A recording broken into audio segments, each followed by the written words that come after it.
Hai teman-teman, jumpa lagi dengan saya.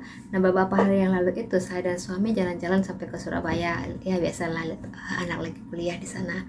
Nah, kaget juga sih ya, ternyata kalau lagi suasana seperti ini nggak ada teman-teman mahasiswa baru, nggak ada libur-libur kayak long weekend gitu, itu ternyata jalan tol tuh bisa dikatakan cukup lengang ya gitu. Jadi memang banyak sih tertutup cuma di daerah tertentu saja gitu.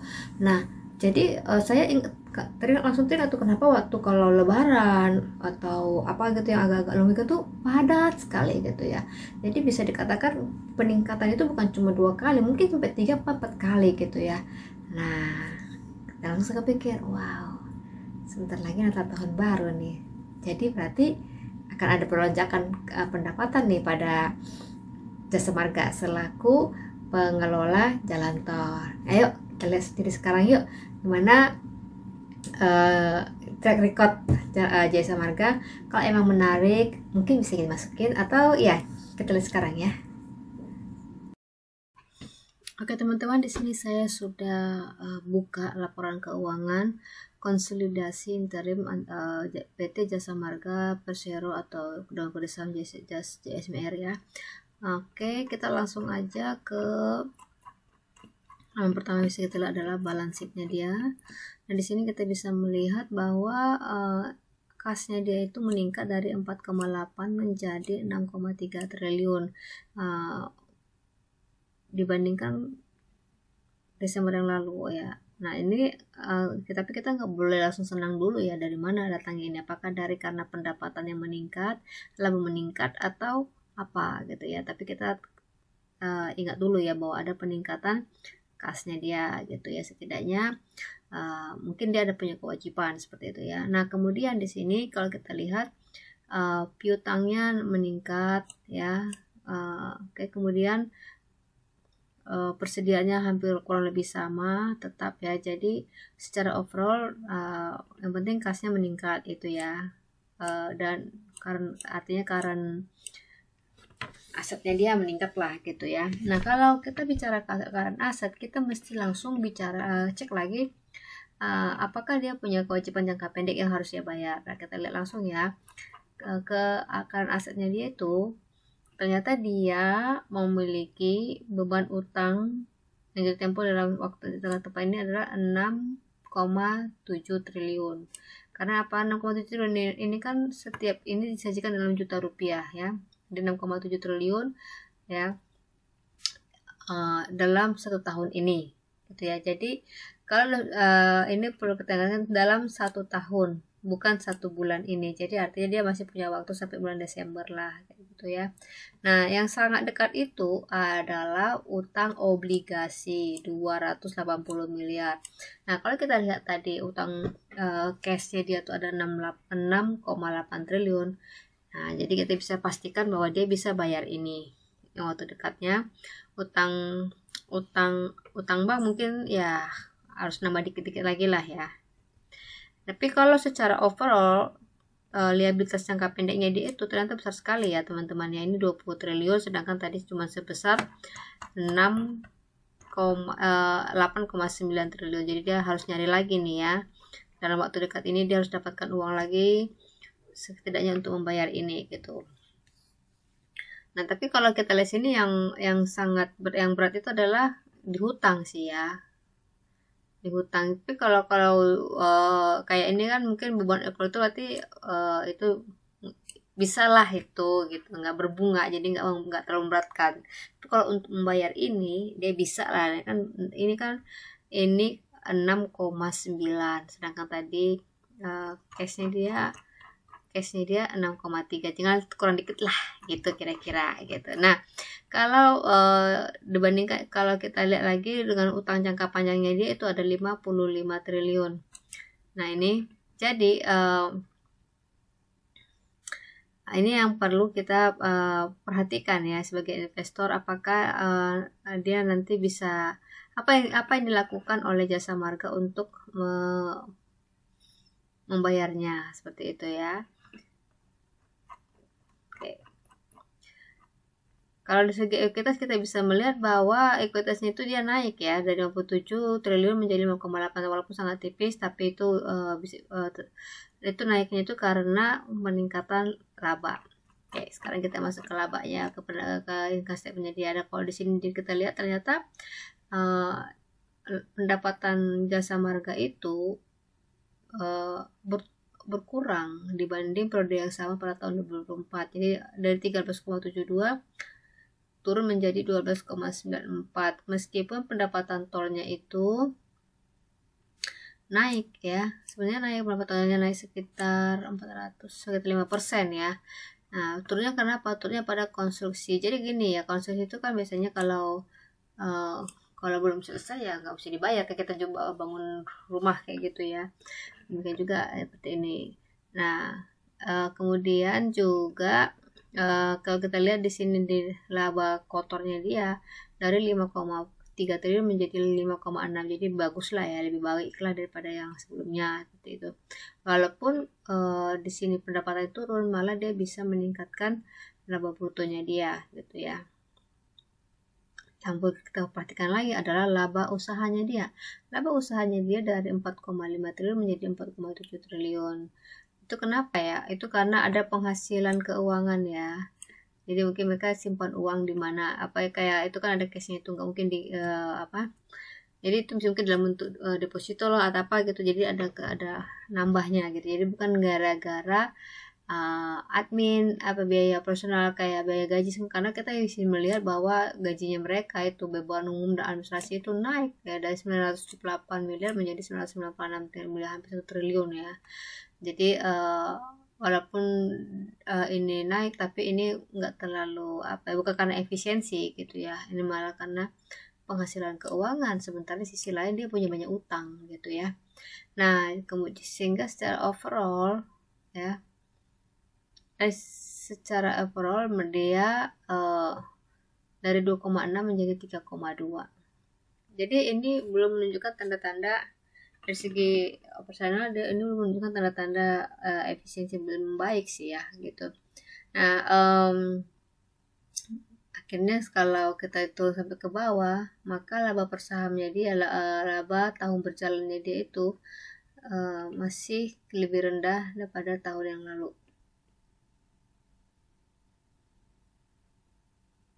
Ini ya, 2,4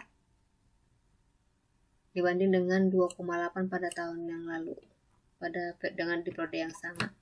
Oke, kalau gitu apa menariknya saham ini gitu ya. Sabar dulu, jangan cepat-cepat berhenti. Kita mau lihat dulu arus kasnya. Di arus kasnya itu dari 8,3 menjadi 8,6 dari pendapatannya. Jadi dari segi operasionalnya dia itu dari 2,8 menjadi 1,7 triliun gitu ya. Kemudian nah ini nih yang menariknya di sini nih teman-teman. Menariknya di sini adalah bahwa dia ada penambahan pengusahaan jalan tol dari 3,7 pada tahun yang lalu menjadi 4,7. Jadi sekitar naik 30% nih. Apa artinya? Ini akan mendongkrak pendapatan baru jasa marga. Jadi nanti kita bisa harapkan untuk periode berikutnya di jasa marga akan mencatatkan peningkatan pendapatan karena ruas jalannya juga bertambah, dan itu bukan kecil loh, ini naik loh, ini 30% gitu ya. Nah, ya kalau sudah pengusahaan jalan tol naik, dan dia bisa naikkan itu tadi kan karena ada maintenance-nya, karena ada juga anti BBM segala macam gitu kan, jadinya bisa naik lah gitu. Nah, tapi kurang bagusnya dia nambahin utang nih 6,8 menjadi 7,0. Kalau kita lihat dari rasionya dia ya, kita kalau lihat utang, tapi kalau rasionya dia tuh harus kita bandingkan juga masih aman apa enggak. Nah, di sini kalau kita lihat ekuitasnya dia 58 triliun, sedangkan total debtnya dia itu sekitar 55 tambah 1 56, jadi hampir 1:1 sih ya. Tapi masih aman sih ya, karena ini kan 58 tadi kan 56 sekian ya, jadi masih lebih aman lah. Dan kalau jalan tol itu kan dia menghasilkan gitu ya, sesuai dengan perkembangan ekonomi Indonesia. Jadi semakin baik perkembangan Indonesia itu ya mobilitas kan meningkat gitu ya. Oke, jadi ini gambaran tentang perusahaan Jasa Marga atau dengan kode saham JSMR. Mereka itu memiliki saat ini punya 3 bisnis utama, yaitu membangun jalan tol, kemudian mengoperasikan jalan tol tersebut, juga memanage bisnis-bisnis yang ada di sekitar jalan tol itu, maksudnya seperti rest area, pompa bensin, bahkan juga baliho periklanan seperti itu. Nah, saat ini mereka sudah mengoperasikan 1.481 km jalan tol dan memerawat 1.160 km jalan tol. Maksudnya mengoperasikan itu yang pembayaran jalan tolnya. Nah, kalau yang merawat itu berarti mereka misalnya pengaspalan atau apalah yang berkaitan dengan jalan tol itu sendiri, badan jalannya sendiri yang memanjang capaiannya gitu ya. Nah, oleh karena adanya proyek yang masih dikerjakan itu memerlukan modal dulu ya, artinya belum ada pendapatan dari situ, dan biasanya mereka tuh banyakkan pakai utang gitu ya. Jadi kalau secara keuangan itu bisa kita lihat seperti ini ya. Jadi dia akan negatif dulu cash flow-nya, lalu kemudian menanjak secara tajam karena kan baru running. Dari yang tadinya recurring income-nya itu 0 tiba-tiba jadi ada. Seperti itu tipe-tipenya. Lalu nanti secara perlahan baru mereka akan seperti flat gitu ya. Jadi dari periode ini kita juga bisa melihat, jadi semakin banyak yang baru jalan tol yang mereka bisa jalankan, operasikan, berarti akan banyak new revenue, pendapatan baru yang mereka bisa catatkan gitu ya. Nah, itu juga menjadi strategi juga kayaknya oleh JSMR ini, karena kalau sudah mature, kalau di sini katakannya kalau sudah mature, maka pertumbuhan revenue itu jadi di jantung itu relatif flat ya, karena memang kan penduduk itu kan nggak terlalu cepat bertumbuh ya. Jadi demikian juga dengan jalan tolnya seperti itu ya. Di sini kita katakan, bisa kita lihat bahwa mereka pertumbuhannya itu flat gitu, dan itu juga yang akan mereka lakukan dalam beberapa waktu dekat ini. Mereka akan melepaskan jalan tol. Jadi sebagai contoh ini buktinya bahwa memang Jasa Marga pernah melakukan divestasi tol untuk meningkatkan cash kepada perusahaan. Ini terjadi pada September tahun 2024 ya. Mereka mendapat dana segar sebesar 12,82 triliun. Ini gambaran keuangan Jasa Marga dari tahun 2020 hingga 2024 dan juga pada semester pertama tahun 2025. Memang secara historikal mereka menunjukkan pertumbuhan pendapatan dan juga ya baik dari yang tol baru maupun yang sudah existing ya, udah lama gitu ya. Jadi kalau bisa dikatakan dari 2020 hingga 2024 itu pertumbuhan pendapatannya double ya, 11,927 miliar menjadi 20. Jadi ini jadinya karena ini dalam miliar, jadi ini berarti dibacanya triliun ya. 11,9 triliun menjadi 20,27 triliun. Dan kalau dibandingkan secara semesteran gitu ya, ini juga menunjukkan ada pertumbuhan dari 9,89 triliun menjadi 10,261 triliun. Bahwa yang akan diselesaikan dalam waktu dekat ini ada 5 proyek itu, yaitu Jakarta Cikampek 2 Selatan, Jogja Bawen, Jogja Solo, Probolinggo Banyuwangi, dan akses Patimban. Oke, kita fokus kepada laporan keuangan dalam 4 tahun terakhir ini. Jadi 2020 kita melihat bahwa hingga 2024 ya, kita melihat bahwa revenue-nya dia itu meningkat ya, bahkan bisa dikatakan itu lebih dari 100% meningkatnya. 2024 dibanding 2020 dari 8,7 triliun menjadi 17,186 triliun. Jadi kalau saat ini dibandingkan di semester pertama ini 8,7 triliun, itu bahkan lebih tinggi juga dibanding pada semester pertama tahun 2024 itu sebesar 8,37 triliun. Nah, jadi tapi kalau kita turun sampai ke net margin, net income, memang dia agak ini sih ya, net income-nya dia itu tadi kalau kita lihat bahwa 2024 dia mengalami penurunan dibanding 2023. Cuman pada 2023 itu sebenarnya ada pendapatan lain ya yang bukan dari operasional, yaitu di sini ya bisa kita lihat ya.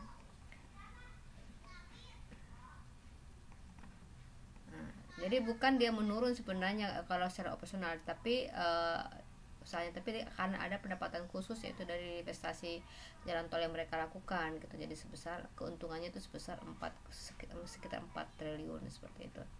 Jadi ini one off gitu. Tapi kalau kita bisa melihat juga dari revenue-nya dia membaik, kalaupun ini kita hilangkan 4 ini ya kan, ini masih 7 sekian lah ya. Ini juga di sini mereka juga ada gain of divestmentnya mereka juga ada gitu ya. Jadi karena memang salah satu strategi JS Mer ini untuk meningkatkan likuiditas keuangan mereka, juga meningkatkan profitabilitas mereka melakukan investasi atas jalan tol yang sudah mature gitu ya, sehingga mereka bisa memperluas ekspansi ke pembangunan jalan-jalan tol yang baru seperti itu. Sekarang kita bisa melihat bagaimana valuasi saham Jasa Marga. Saat ini saham Jasa Marga dipasarkan sebesar Rp3.790 per lembar saham atau sekitar 28,45 triliun. Kalau dibandingkan dengan equity-nya dia itu sebesar 58,29 triliun. Jadi kurang lebih setengahnya ya. Memang sih dia punya hutang yang besar, tapi kalau dibandingkan dengan total asetnya juga itu ya kecil sekali ya. Total asetnya itu 145,39 triliun. Lebih lanjut kita bisa melihat dari segi PE-nya dia ya, price to earning-nya dia saat ini dipasarkan sebesar 6,19 kali. Itu dibandingkan historikalnya dia itu mungkin sedikit lebih tinggi dibanding 2003 yaitu sebesar 5,20. Tapi kalau dibandingkan periode selebihnya itu dia bisa dikatakan lower lah ya, lebih rendah ya, karena pada tahun 2018 14 kali, 2019 17 kali, bahkan tahun 2020 dia itu sebesar 67,7 kali gitu ya. Tahun 2024 dia sebesar 6,94 kali ya, oke. Dibanding dengan price to book tadi sudah kita bahas ya. Nah, sekarang saya mau bahas juga tentang return of equity-nya dia. Kalau return of equity-nya dia saat ini di sekitar 12,52 kali dengan net margin sebesar 14,56%. Jadi kalau saya secara pribadi sih cukup happy dengan profitabilitas perusahaan ini ya, karena memang barangnya kelihatan juga gitu ya kan. Juga ada rencana-rencana ekspansi mereka tadi kita bisa lihat secara bertahap itu. Seperti terlihat pada gambar ini, pada tahun 2026 akan ada penyelesaian jalan tol sebesar 132,58 km dan disusul pada tahun 2027 sebesar 40,68 km dan pada tahun 2028 sebesar 263,44 km. Tentunya hal itu akan meningkatkan pendapatan mereka secara bertahap juga ya. Di sini saya mengutip beberapa cuplikan tentang Jasa Marga di media, yaitu bahwa Jasa Marga siap untuk melunasi utang obligasi sehingga hal itu akan mengurangi beban keuangan mereka, dan juga Jasa Marga juga membuka peluang untuk melepaskan jalan tol, yaitu mungkin yang bagian tengah, bagian Jawa, kemudian juga Natal dan Tahun Baru yang sudah dekat. Jadi saya melihat ini hal yang menarik. Nah, dan dari secara keseluruhan kita juga melihat bahwa pendapatan Jasa Marga itu secara historical itu bertumbuh di atas 10%. Juga profitabilitasnya juga memadai lah ya. Tadi return of equity-nya itu 14% pada tahun yang lalu. Juga ada ruang untuk bertumbuh. Jadi sebenarnya berapa sih harga wajar saham JS Mer ini? apakah harga sekarang itu sudah wajar atau tidak. Nah, jadi saya coba menghitung nih teman-teman, karena berdasarkan laporan keuangan yang kemarin itu bahwa tahun 2023 dan 2024 ini kita bandingkan. Jadi mayoritas pendapatan itu dari tol, bisa dikatakan itu 60% dari tol, sedangkan yang lainnya itu adalah konstruksi dan apa lain-lainnya itu. Jadi bisa dikatakan dengan mengcapture uh, pendapatan dari apa itu dari tolnya aja gitu, kita bisa bisa memperkirakan kira-kira nanti labanya dia berapa gitu ya. Karena memang juga kalau konstruksi itu kan juga setelah selesai itu akan menjadi asetnya si JSMR, sehingga itu akan langsung bukan apa, jadi itu akan memberikan apa itu pendapatan dari segi recurring income-nya dia gitu. Jadi langsung pindahlah dia gitu ya. Nah, jadi saya coba menghitung dengan saya perkirakan pendapatan JSMR tahun 2030 itu sebesar 44 triliun.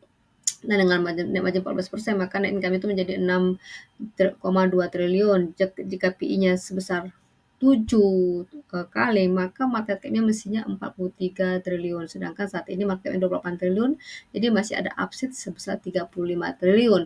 Atau dengan kata lain, harga jasa marga ini sahamnya mestinya 5.996 triliun. Tips buat investor, perhatikan keberhasilan investasi tol yang dimiliki oleh jasa marga. Kemudian perhatikan juga trend and bid offer ya, pada hari perdagangan. Sabarlah menunggu jika engkau memutuskan untuk investasi, sesuaikan investasi dengan tujuan dan profil risikonya. Di akhir video ini saya menutup dengan sebuah pantun. Ngopi cantik di cafe hits, upload story biar eksis. Katanya uang bukan segalanya, tapi sinyal wifi aja nyari yang gratis. Yuk investasi supaya kamu nggak usah mesti cari-cari yang wifi gratis. Jadilah investor yang mandiri.